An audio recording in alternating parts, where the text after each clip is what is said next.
The theme of one transports us to before the Second World War. The powers had been 3 decades in a process of global modernization where all the powers wanted to possess automatic weapons, both heavy and light, submachine guns such as the MP-18 and the Thompson submachine gun, and the first light machine guns for infantry like the Browning Bar, and later the EMGE-30 and EMGE-34. By the time of the Second World War, the world watched in terror what modern automatic weapons could cause. In just 40 years, machine guns had advanced to firing 400 shots per minute to firing 2,200 rounds per minute, and now they could be carried by a single soldier. Despite all these advances, the infantry soldier was limited to only using submachine guns. The submachine guns were good weapons, but they had a problem. The ammunition that was used lacked penetration and stopping power. Also, the submachine guns did not have a great effective range, so the soldiers had to get considerably close to their enemies. The infantry still used bolt-action rifles to attack, and those who were lucky used semi-automatic rifles like the 40s, and the 40s, and the SBT-40, and in the case of the Americans, the M1 Garand. These rifles had great stopping power, penetration, and accuracy.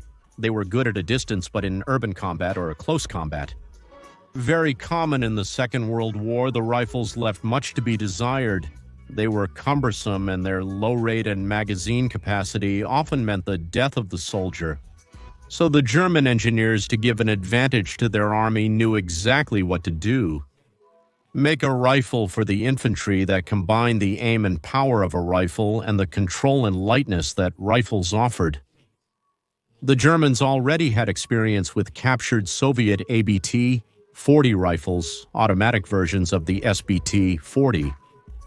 The ABT-40, like its predecessor, the SBT-40, was a robust and very good quality rifle.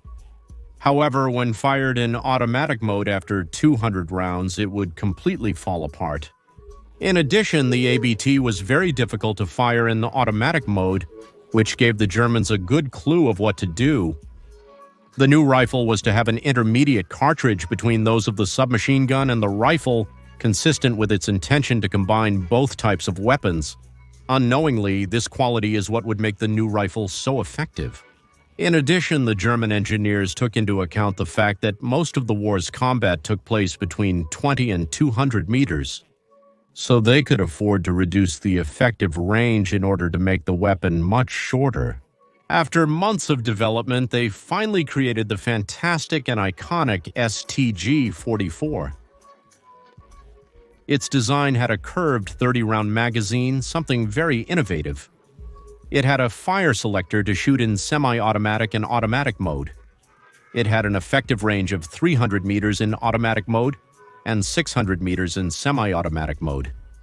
Its ammunition was 7.92 by 33 Kurtz, a bit shorter than the ones used by standard German rifles, but it made it very easy to control in automatic mode, although obviously losing a bit of penetration and stopping power.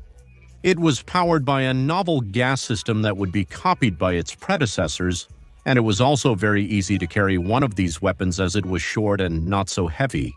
The appearance of the STG opened up a wide range of strategic options for the German infantry. Before, a platoon had to be equipped with a numerous range of different weapons. This includes rifles, submachine guns, and light machine guns. All weapons in this category were merged into a single multi-role weapon, streamlining logistics to cut costs. Now it was not so necessary for each platoon to have an MG-42 machine gun. Now advancing while shooting became much more effective, urban combat became much easier. Thanks to the short and easy-to-carry STGs, and of course it was a goodbye to the cumbersome bayonets. These German engineers unknowingly did not create a rifle. They created a new pattern of weapons that would define infantry equipment forever. The STG-44 was one of the great creations of National Socialist Germany, but unfortunately for the STG-44 and for Germany, the STG arrived just at the twilight of the empire. Shortly after the first batch of STG-44 was supplied, the Allied invasion of France began. There were too few in combat to cause a repercussion in the conflict, And in the end, after the fall of Germany, they were not produced again. Only about 426,000 were produced.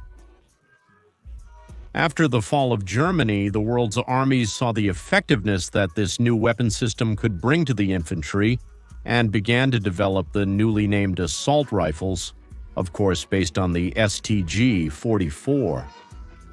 Weapon designers like Mikhail Kalashnikov based their designs on the STG 44.